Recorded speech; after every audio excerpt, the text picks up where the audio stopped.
Alors bonjour à tous, bienvenue sur dailyfx.fr, bienvenue au Good Morning Euro Dollar. Nous sommes le 18 mars 2016, un marché d'échange volatile cette semaine avec beaucoup de signaux de trading et probablement des signaux de trading devant nous. Alors moi je vais me concentrer sur l'euro dollar, l'USD yen bien sûr, les paires majeures. Je pense qu'il y a deux questions importantes. Tout d'abord, où achète-t-on l'euro-dollar? Parce que j'ai cette conviction que ce marché ira plus haut, essentiellement parce que le dollar US est sous pression, l'euro-dollar consolide, et je vais vous proposer mon point d'entrée. Alors, est-ce qu'on l'atteindra aujourd'hui? Je ne sais pas, mais probablement davantage en début de semaine prochaine. Je cherche un bon point d'entrée à l'achat sur l'euro-dollar. Ensuite, deuxième taux de change qui me semble majeur à surveiller, c'est l'USD yen. On stabilise sur 111. Alors rappelez-vous, 111 c'était la cible de l'analyse technique à la cassure des 112,60.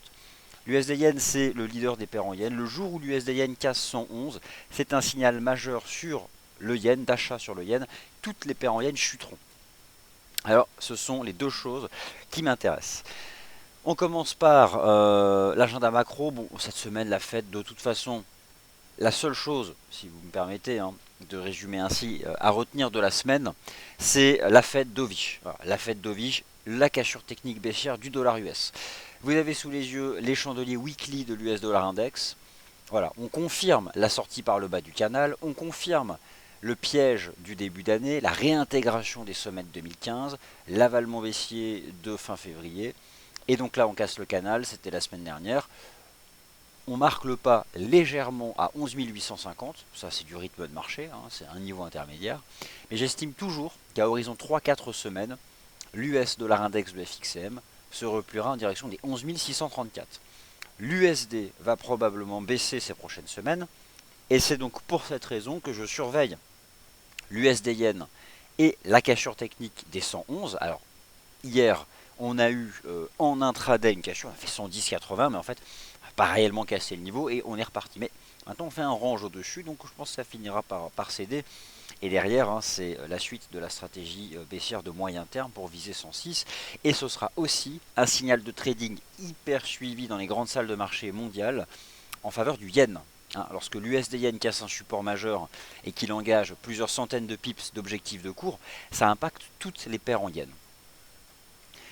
Voilà donc pour l'introduction. Aujourd'hui sur l'agenda macroéconomique, les statistiques canadiennes et l'indice de confiance de l'Université du Michigan. Donc bon, concrètement, si la confiance est bonne, l'USD peut faire un petit rebond technique là-dessus. Voilà. C'est éventuellement ce que j'envisage. Petit rebond technique de l'USD, faut pas l'acheter. L'idée c'est pas de l'acheter. On peut pas vendre l'euro-dollar, impossible. Mais par contre, voilà. On a une conso qui a commencé et je vais tenter de vous proposer un scénario pour savoir où acheter justement l'euro-dollar. Donc voilà. Alors, quelque chose m'est sorti de la tête, mais c'est pas grave. Ah oui, alors les statistiques canadiennes. Alors dimanche prochain, donc ce dimanche-là, il n'y a pas donc de rendez-vous important en Russie. Ça a été reporté en 17 avril à Doha avec les États-Unis qui se joindront au groupe. Donc d'ici la mi-avril, clairement le pétrole sera soutenu par cette perspective de cette nouvelle date pour signer un accord, et en plus les États-Unis se joignent au lot. Donc le dollar canadien reste fort, l'USD CAD toujours en tendance baissière. Allez, on enchaîne, et mon point de vue sur plusieurs marchés. L'eurodoll. Alors, où acheter l'eurodoll? Écoutez, c'est simple, enfin simple. Moi je regarde le RSI H1. Je laisse le RSI H1 se dégonfler. Revenir à 30, commencer à proposer des divs, ce ne sera pas aujourd'hui, je pense. Franchement, peu probable. En tout cas, pas selon ma lecture du rythme de marché. Je pense qu'on aura un bon point d'entrée euro-dollar pour une stratégie d'achat et pour ensuite viser un 14,50. Lundi ou mardi, le temps de laisser le marché baisser. En plus, cet après-midi, si on a un bon indicateur de confiance de l'Université du Michigan, ça va renforcer un peu l'USD, donc on va se replier. Je doute que l'euro-dollar se replie jusqu'à cette ligne de tendance qui attrape le point bas de la BCE et le point bas de la Fed. C'est le point bas du 10 mars et le point bas du 16 mars. Donc c'est majeur. C'est le rythme actuel imprimé par les banques centrales. Franchement, je vois pas l'euro-dollar retomber jusque-là. Ça me paraît trop bas. Alors, où peut-il retomber?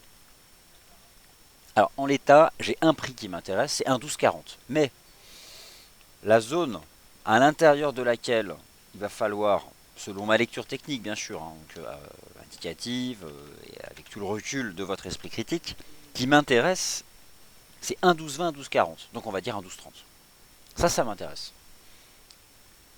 C'est le sommet de la session de la BCE pour les 1,1220. Et 1,1240, c'est le tout premier support horizontal. C'est la partie haute de ce petit range.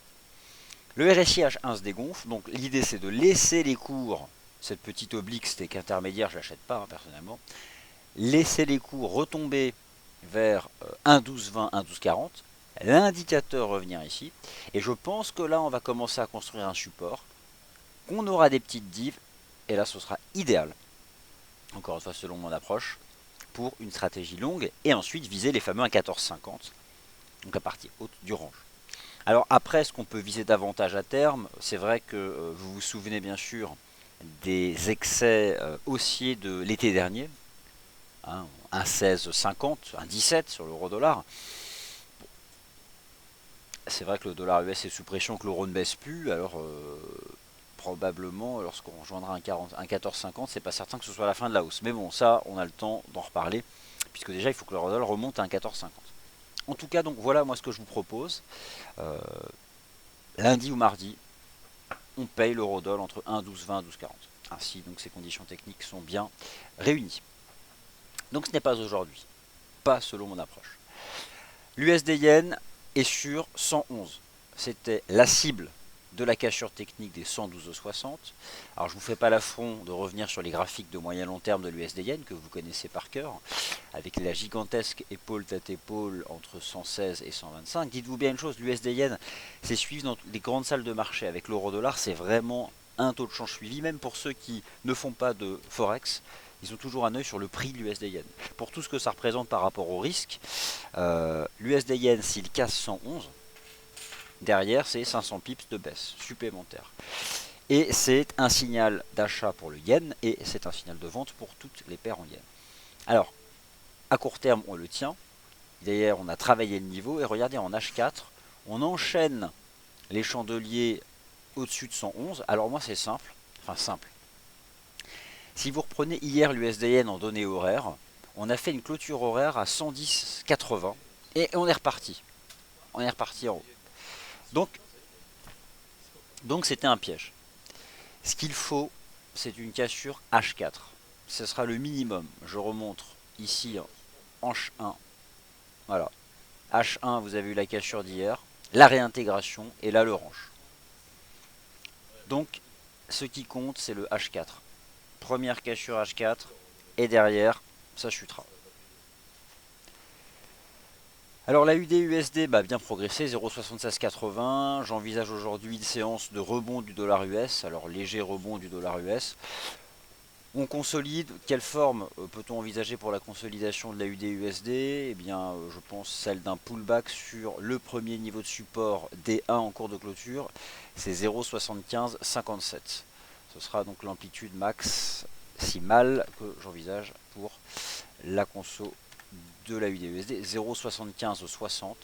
C'est le premier support et c'est un niveau d'entrée lorsque dollar US aura fini son petit rebond technique. Donc 0,7560, c'est la partie haute du range dont le marché est sorti par le haut le 16 mars justement avec la réserve fédérale. Donc 0,7560, l'idée c'est quoi? C'est que là j'essaie de vous proposer des niveaux de prix qui me semblent intéressants pour derrière vendre le dollar US. Donc 1,1220, 1,1240 sur l'eurodoll et 0,7560 sur la UD USD. Ensuite, l'USD CAD qui s'établit en range à court terme, lui aussi. Le dollar US fait un petit rebond technique, mais les perspectives du taux de change USD CAD, elles sont clairement baissières, il n'y a pas photo. Le CAD se renforce, le pétrole a des perspectives haussières. Je vise toujours une chute de l'USD CAD en direction des 1,2830. 1,2830. Là, on va faire un petit range. Ok. Alors, où trouver un bon point de vente sur l'USD CAD? Là, pour le coup, j'ai pas une conviction extrêmement forte. J'ai du mal. Je vais plutôt, dans ce cas, me fier au dollar US. C'est-à-dire que Dès lors que le dollar US, selon l'US dollar index de FXM, sera sous une bonne résistance, à ce moment-là agir sur le SDK. Le GBP USD. Le GBP USD. Alors en D1, le GBP USD, moi de toute façon le GBP, franchement, il a toujours été hyper difficile. La livre sterling a toujours été difficile, le câble a toujours été difficile à trader, piégeux dans tous les sens. Hier, la Banque d'Angleterre, bon, elle a cherché à rassurer sur le statut de la livre sterling, les craintes liées au Brexit, donc ça a soutenu le sterling, mais bon, l'USD est sous pression, donc forcément, on peut éventuellement faire confiance à cette cassure technique haussière hier sur le câble, mais le GBP, franchement, me dérange.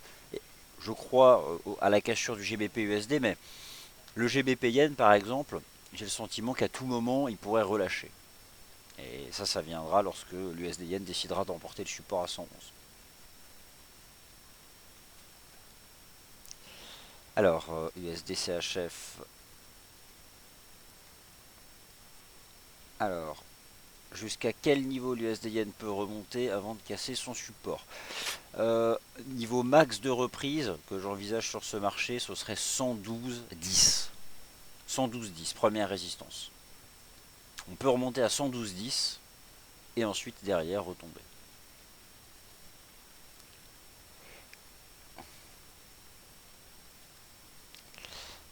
Alors, GBP Yen, quand est-ce que ce marché... Alors, le GBP Yen, bon, forcément ça vous intéresse tous le GBP Yen parce que c'est hyper volatile.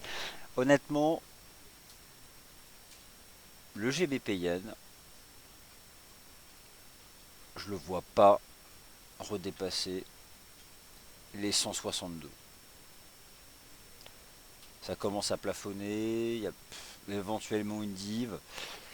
On sent quand même les paires en yens sous pression et pouvant prochainement lâcher, surtout que Wall Street aussi commence à plafonner, que les 111 sont sous haute surveillance sur l'USD Yen. Pour autant, je ne vais pas là vous proposer une stratégie de vente du GBP Yen, hein, soyons honnêtes. Banque d'Angleterre hier a complètement perturbé les stratégies de vente du GBP. Donc non, on va pas y revenir tout de suite. Mais franchement, techniquement parlant, ça a une espèce de formation élargie bizarre. En fait, on a quand même, regardez cette ancienne ligne de tendance, on la tape, on la franchit pas. En même temps, on a le grand cordial. GBP Yen, franchement, je le sens plus du tout. Alors quand je dis je le sens plus, hein, c'est pas une question de sentir une stratégie, mais je veux dire d'un point de vue technique, il n'y a rien de limpide pour moi sur ce taux de change. Je le considère comme une paire en yens avant de le considérer comme représentatif du positionnement sur GBP. Donc je vais me fier à l'USD Yen. Et c'est-à-dire que le jour où ce marché brisera les 111, là à ce moment-là, retrouver un bon point de vente sur le GBP Yen. Donc stand-by à court terme sur ce marché. Alors, le GER sort-il de son range? Quid du gold? Alors là, on dérive un peu hein, sur la thématique du webinaire. Donc j'en parlerai dans le morning meeting de 11h. Et quant à l'once d'or, eh ben, ce sera traité à 10h30 dans le Commodities Market Report. Voilà, bah écoutez, ainsi s'achève donc le Good Morning Euro Dollar. Prochaine émission à 10h30. Moi je vous retrouve à 11h et donc à tout à l'heure. Merci beaucoup.